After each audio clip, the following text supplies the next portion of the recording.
Bismillahirrahmanirrahim. Assalamualaikum warahmatullahi wabarakatuh. Nabi Harun adalah Muhammad Al-Wasi, disebutkan dalam tarikh Al-Anbiya wal Ar-Rasul. Kita tahu bahwasanya Nabi Harun adalah putra dari Imran ibnu Khohad, ibnu Lawi, ibnu Ya'qub, ibnu Ishaq, ibnu Ibrahim alaihissalam. Sedangkan ibnu Harun adalah Yukabid, saudara perempuan Khohad dan bibi dari Imran sendiri.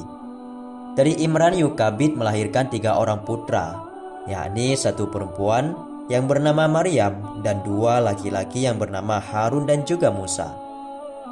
Lawi merupakan saudara satu ayah dari Nabi Yusuf alaihissalam. Lawi bersama saudara-saudaranya yang lain serta keluarga masing-masing bersama Nabi Ya'qub diajak pindah oleh Nabi Yusuf ke Madian, yaitu Mesir. Keluarga besar Nabi Ya'qub itulah generasi pertama Bani Israel yang menetap di Mesir. Mereka berkembang dengan cepat, bekerja dengan giat dalam bidang pertanian dan juga peternakan, sehingga menimbulkan kecemburuan dan ketakutan bangsa Mesir. Ketika Allah Subhanahu wa Ta'ala dengan mengutus Nabi Harun sebagai pendamping Nabi Musa dalam berdakwah menyebarluaskan agama Islam pada saat itu, dikisahkan bahwa Nabi Musa tidak begitu fasih dalam berbicara karena kekakuan pada lidahnya. Maka dari itu, Nabi Musa berdoa kepada Allah untuk dijadikannya Nabi Harun alaihissalam, kakak kandungnya sekaligus sebagai teman dalam dakwahnya. Dalam Al-Quran pada surat Qasas ayat 30-33, Allah berfirman, "Dan jadikanlah untukku seorang pembantu dari keluargaku, yaitu Harun, saudaraku. Teguhkanlah kekuatanku dengan adanya dia, dan jadikanlah dia teman dalam urusanku, agar kami banyak bertasbih kepadamu." Raja Fir'aun di masa Nabi Musa tersebut memang terkenal kejam, bahkan dijuluki sebagai seburuk-buruknya manusia karena mengaku bahwa dirinya adalah Tuhan. Kedua saudara Musa dan Harun saling bekerja sama membimbing kaum Bani Israel agar menyembah kepada Allah Ta'ala. Tugas dari Nabi Harun dalam hal ini ialah sebagai juru bicara Nabi Musa yang tidak fasih dalam berbicara. Nabi Musa mengadu kepada Allah tentang kekakuan lidahnya, karena itu tidak dapat berbicara dengan fasih. Sehingga diutuslah Nabi Harun dalam menyampaikan berbagai macam dakwahnya. Dari hal tersebut, Nabi Harun akhirnya mendapat wahyu dari Allah dan keduanya berdakwah bersama-sama. Kemudian Nabi Harun dan Nabi Musa lalu berangkat menuju istana Fir'aun untuk menyerukan jalan kebenaran. Sebenarnya Nabi Musa dan Nabi Harun merasa takut jika apabila mengingat kebengisan dan kekejaman Fir'aun. Kini mereka harus menghadap raja yang durhaka itu dan mengajaknya bertaubat kembali ke jalan yang benar.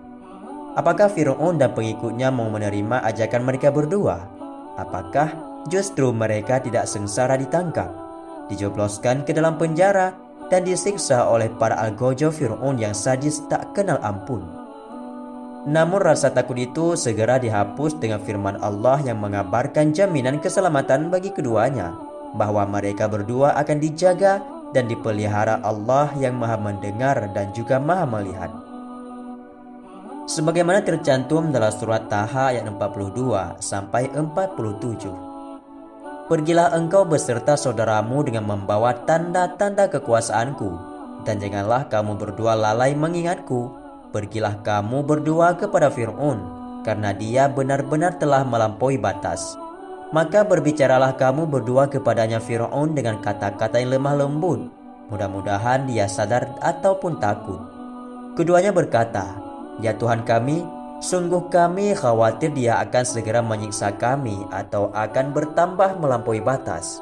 Dia Allah berfirman, "Janganlah kamu berdua khawatir, sesungguhnya Aku bersama kedua kamu. Aku mendengar dan melihat.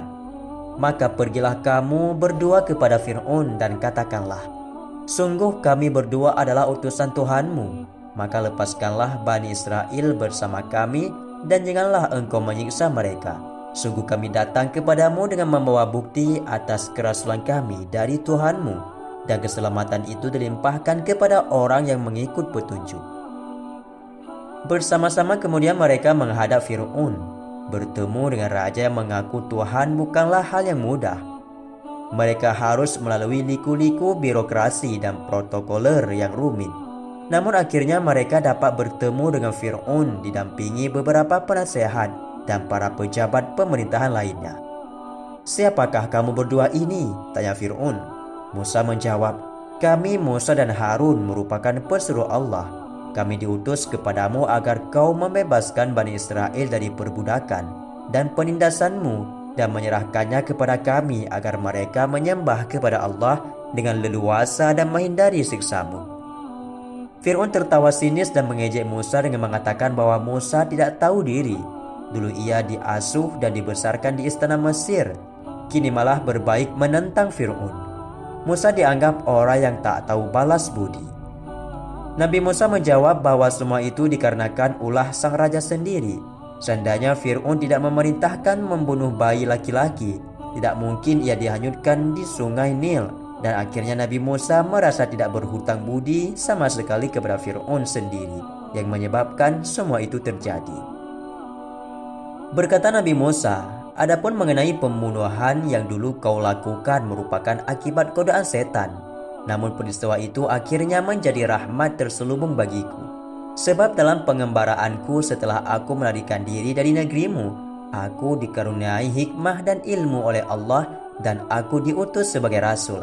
Maka datangilah aku kepadamu untuk mengajak engkau dan kaummu menyembah Allah dan meninggalkan kezaliman serta penindasanmu terhadap Bani Israel." Fir'aun yang mengaku dirinya adalah Tuhan bertanya kepada Nabi Musa, "Siapakah Tuhan alam semesta ini?" Lantas Nabi Musa alaihissalam menjawab, yang ditunjukkan kepada Fir'aun dan para pengawalnya, "Dialah Tuhan langit dan bumi dan segala yang ada di antara keduanya. Jika benar-benar kalian mengetahui rahasia kekuasaan ilahi yang tersimpan dalamnya." Fir'aun menyangkal perkataan Nabi Musa. "Tidak, semua itu hanyalah omong kosong belaka. Kau ini Musa dan Harun, agaknya kalian berdua telah menjadi gila. Kalian telah berbicara ngelantur tak karuan kemana." Musa menjawab, "Tuhanku dan Tuhan kalian adalah yang menguasai timur dan barat. Tuhan yang ada di antara keduanya, jika kalian itu adalah orang-orang yang berakal." Nabi Harun dan Nabi Musa tidak henti-hentinya menyampaikan dakwah agama Allah kepada Raja Fir'aun dan para pengikutnya. Namun Fir'aun yang sombong itu tetap saja dalam pendirian. Justru malah ia baik menanyakan Tuhan yang disembah Nabi Harun dan Nabi Musa bukan untuk diimani melainkan untuk diselidiki. Beberapa hari kemudian berkumpullah para ahli sihir di tempat yang telah ditentukan. Rakyat berbondong-bondong ikut menyaksikan pula adu kepandaian sihir itu. Setelah Nabi Harun dan Nabi Musa datang dan semua terkumpul, Fir'aun memberi aba-aba agar pertandingan dimulai. Nabi Musa mempersilahkan kebolehan lebih dahulu. Kemudian para pengawal Fir'aun melemparkan tali-tali dan tongkat yang mereka lemparkan itu berubah menjadi ular, jumlahnya ribuan ekor kecil. Fir'aun tertawa bangga menyaksikan kebolehan para ahli sihir. Rakyat banyak terkagum-kagum. Ini memang menjadi tujuan Fir'aun. Jika para ahli sihir itu dapat mengalahkan Musa, maka hancurlah kepercayaan rakyat atas kebenaran dakwah Nabi Musa dan juga Nabi Harun. Namun dengan rasa tenang, Nabi Musa melemparkan tongkatnya. Tongkat tersebut segera berubah menjadi ular yang sangat besar dan langsung dengan lahap memakan ular-ular para ahli sihir Fir'aun. Waktu singkat ular-ular para ahli sihir itu habis ditelan ular Nabi Musa. Para ahli sihir pun terbelalak heran. Apa yang ditampilkan Nabi Musa bukanlah sihir yang seperti mereka pelajari dari setan. Sadar akan hal itu, para ahli sihir sama berlutut dan menyatakan diri menjadi pengikut ajaran Nabi Musa. Mereka bertobat dan hanya akan menyembah Allah saja. Fir'aun pun sangat murka karena hal itu. Nabi Musa dan Nabi Harun berhasil mengalahkan Fir'aun, dan para pengikut Nabi Musa makin lama semakin banyak jumlahnya. Sebab ajaran Nabi Musa sangat jelas mengangkat harkat kemanusiaan, membimbing manusia agar berbudi pekerti mulia, dan mereka menghormati sebagai makhluk Tuhan sama seperti lainnya. Nabi Harun menjadi pemimpin sementara Bani Israel dan wafatnya. Nabi Harun tidak dibawa oleh Nabi Musa ke Bukit Tursina. Dia bertugas memimpin Bani Israel selama ditinggal oleh Nabi Musa. Nabi Harun seorang dirilah yang menghadapi Samiri. Sebagian Bani Israel yang mau menerima ajakan Samiri untuk menyembah patung anak sapi. Ketika Nabi Musa turun dari Bukit Tursina, ia terkejut kaumnya telah tersesat. Mereka berpesta pora dan menyembah patung anak sapi yang terbuat dari emas. Nabi Musa menegur saudaranya yakni Nabi Harun yang telah dititipi agar menjaga umatnya. Nabi Harun berkata bahwa ia telah memperingatkan mereka namun tak menganggapnya sebelah mata, karena Nabi Harun dianggap orang yang lemah. Setelah diselidiki, ternyata Samirilah orang mengajak orang-orang itu membuat patung anak sapi dan menyembahnya. Nabi Musa marah sekali. Kemudian Samiri diusir, tidak boleh bergaul dengan masyarakat, sebab Samiri terkena kutukan. Jika ia disentuh atau menyentuh manusia, maka badannya akan menjadi demam panas. Itulah siksa di dunia. Adapun nanti di akhirat, ia akan dimasukkan ke dalam neraka. Kisah Nabi Harun yang mendampingi Nabi Musa dalam berdakwah tidak berhenti begitu saja.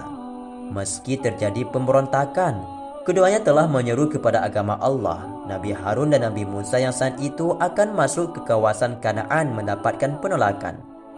Mereka akhirnya menuju suatu daerah hingga sampai di Gunung Hor, di kawasan perbatasan Edom. Sesuai perintah Allah, Nabi Harun dan Nabi Musa mendaki gunung tersebut bersama Eleazar, putra Nabi Harun.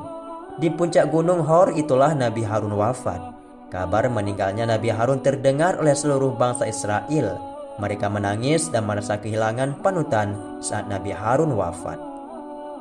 Sahabatku semua, itulah sekilas kisah tentang dakwah Nabi Musa dan Nabi Harun dalam mengajak kaum Bani Israel dari jalan sesat untuk menyembah Allah Subhanahu wa taala. Semoga bermanfaat. Wallahu a'lam bishawab. Assalamualaikum warahmatullahi wabarakatuh.